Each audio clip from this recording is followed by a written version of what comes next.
Hi అండి, welcome to my channel elegance with Shri. నేను మీ శ్రీ.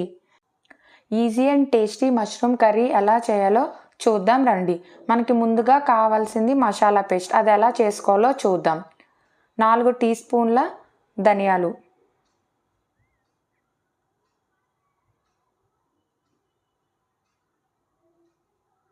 4 ఇలాచి, 4 లవంగాలు,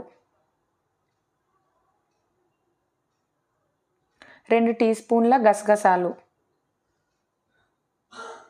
1/2 ఇంచు చెక్క,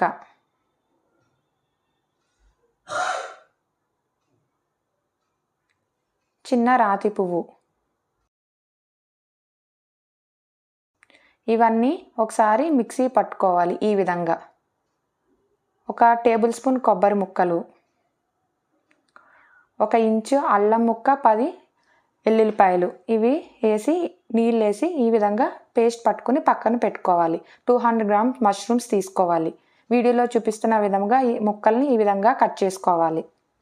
2 మీడియం సైజ్ ఆనియన్స్ ఈ విధంగా చిన్న ముక్కలుగా కట్ చేసుకోవాలి. స్టవ్ వెలిగించుకొని సిమ్లో పెట్టుకొని బాండీ పెట్టుకోవాలి. 1/2 కప్పు ఆయిల్ వేసుకుని వేడెక్కిన తర్వాత ముందుగా కట్ చేసుకున్న ఉల్లిపాయ ముక్కల్ని వేసుకోవాలి. 1/2 టీ స్పూన్ ఉప్పు వేసుకోవాలి. ఉప్పు ఉల్లిపాయలకు పట్టే విధముగా కలుపుకోవాలి. కలుపుకొని ఒక 5 నిమిషాలు సిమ్లో పెట్టుకుని మగ్గనివ్వాలి. 5 నిమిషాల తర్వాత మూత తెరిస్తే ఇలా గోల్డెన్ కలర్లో మన ఉల్లిపాయ ముక్కలు వేగి ఉంటాయి. తర్వాత ముందుగా రుబ్బి పెట్టుకున్న మసాలా పేస్ట్ని 4 టీ స్పూన్లు వేసుకోవాలి. వేసుకున్న తర్వాత ఉల్లిపాయలకి పట్టేటట్టుగా ఈ మసాలాని కలుపుకోవాలి. కలుపుకుని మూత పెట్టుకోవాలి. ఒక 5 నిమిషాల తర్వాత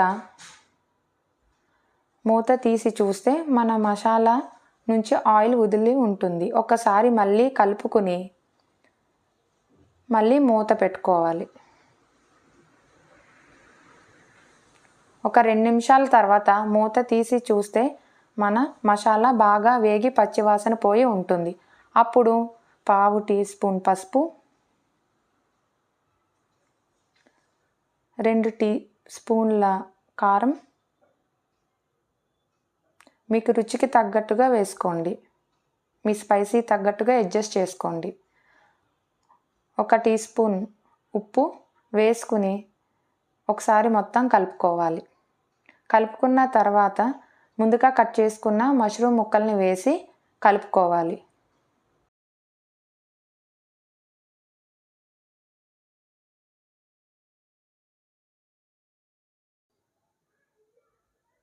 ఈ విధంగా కలుపుకున్న తర్వాత ఒక 5 నిమిషాలు మూత పెట్టి మగ్గించుకోవాలి.